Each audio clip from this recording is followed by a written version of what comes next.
For the price of 4 of these, where you'll get 40 packs of cookies, you can make your own homemade chocolate chip cookies and double your output. Original upfront cost is going to run you $23.33. But if you want to make these again next week, you'll be able to do so for free. If you want to make them again the week after that, you'll be able to do so for the cost of the chocolate chip. You're going to need a bottle of pure vanilla extract, baking soda, chocolate chips and flour, both brown and white sugars, a 4-pack of unsalted butter, and a 12 count of eggs. Store them in these glass leftover bowls that I talked about in yesterday's video. Let's go. Preheat your oven to 350. You're gonna need a cup of butter. That's 2 sticks. Do you know how long it took me to remember that a cup of butter is 2 sticks and not 1? 3/4 cup of brown sugar. That is 1/4 cup 3 times.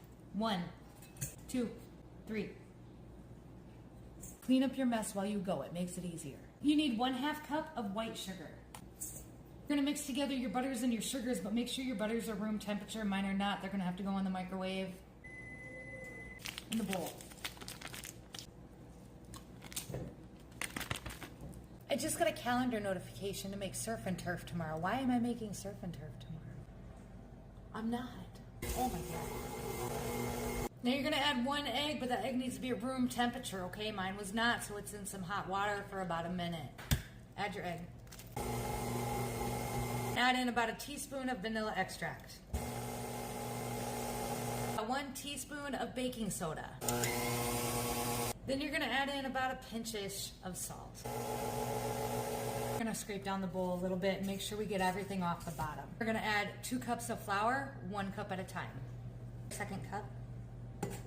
Add in your chocolate chips. The recipe calls for 1.5 cups, but I like more cookie than chocolate, and so I usually only use about a cup, and I might put a couple on top after I roll them out.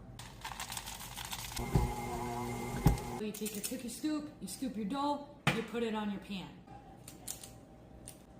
2 inches in between the cookies, and from the tip of your finger to the very first crevice, that's 1 inch. So you're gonna need about this far, right here. About 32 out of this batch, but I have enough ingredients now to make another round right now if I wanted to, and I would get another 32. So I would get a total of 64 cookies today. Pop those in the oven for 8 to 10 minutes. If I wanted to make them next week again, I could make them for the price of the butter and the chocolate chips because I have everything else. I'd put us at 64 cookies for $10 roughly. Then after about 10 or so minutes, you're gonna have a whole rack of freshly baked chocolate chip cookies, which is better for you than the processed ones, and it also costs a lot less in the long run. Hope this helps.